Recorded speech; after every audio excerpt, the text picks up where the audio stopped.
بسم اللہ الرحمن الرحیم۔ السلام علیکم ناظرین۔ ایک شخص گھر آیا تو اس کی بیوی نے کہا، ہمارے غسل خانے کے پاس جو درا ہے اسے کٹوا دو، میری غیرت گوارا نہیں کرتی کہ جب غسل کر رہی ہو تو پرندوں کی نظر مجھ پر پڑے۔ وہ بیوی کی اس بات سے بہت متاثر ہوا اور درخت کٹوا دیا۔ وقت گزرتا رہا۔ ایک دن وہ خلاف معمول اچانک گھر آیا تو دیکھا بیوی کسی مرد کے ساتھ مشغول تھی۔ اسے بہت دکھ ہوا۔ وہ اپنا گھر بار چھوڑ کر بغداد چلا گیا اور وہاں اپنا کاروبار شروع کر لیا۔ اللہ نے کاروبار میں خوب برکت دی اور اپنے روز افزوں کاروبار کی بدولت وہ بغداد کے سرکردہ شہریوں میں شمار ہونے لگا، یہاں تک کہ بغداد کے کوتوال تک رسائی بھی حاصل کر لی۔ ایک دن کوتوال کے گھر چوری ہو گئی۔ پولیس نے مجرم کا سراغ لگانے اور پکڑنے کی بہت کوشش کی لیکن ناکام رہی۔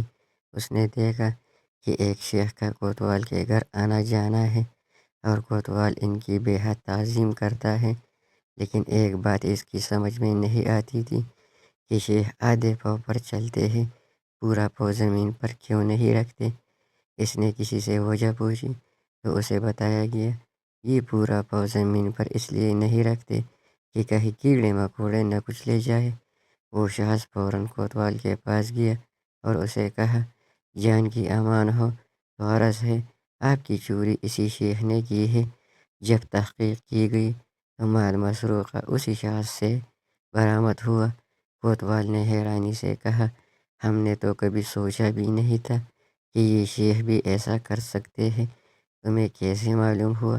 اس نے کہا، میرے گھر میں ایک درخت تھا جس نے مجھے نصیحت کی تھی، جو لوگ ضرورت سے زیادہ نیک نظر آنے کی کوشش کرتے ہیں وہ عموماً نیک نہیں ہوتے۔ یہ حقیقت ہے کہ کچھ لوگ فیس بک کی حدود تک ہی بااخلاق رہتے ہیں، حقیقی زندگی میں ان کی شر سے ان کے محلے دار، رشتہ دار، حتیٰ کہ گھر والے بھی پناہ مانگتے ہیں۔ ایسے اخلاق و نیک نامی کا کیا فائدہ جس سے صرف وہی لوگ فائدہ اٹھائیں جن کا آپ کی پریکٹیکل لائف سے کوئی واسطہ ہی نہیں۔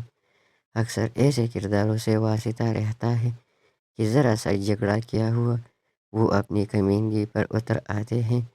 ذرا سا اختلاف کر کے دیکھ لیں کسی سے، اپنی ٹائم لائن پر موصوف کیا بنے ہوتے ہیں اور حقیقت میں کیا۔ اللہ رب العزت سے دعا ہے کہ ہمیں ظاہری اور باطنی طور پر اعمال صالحہ پر چلنے اور ہمارے معاملات و معاشرات پر بااخلاق رہنے کی توفیق عطا فرمائے۔ آمین۔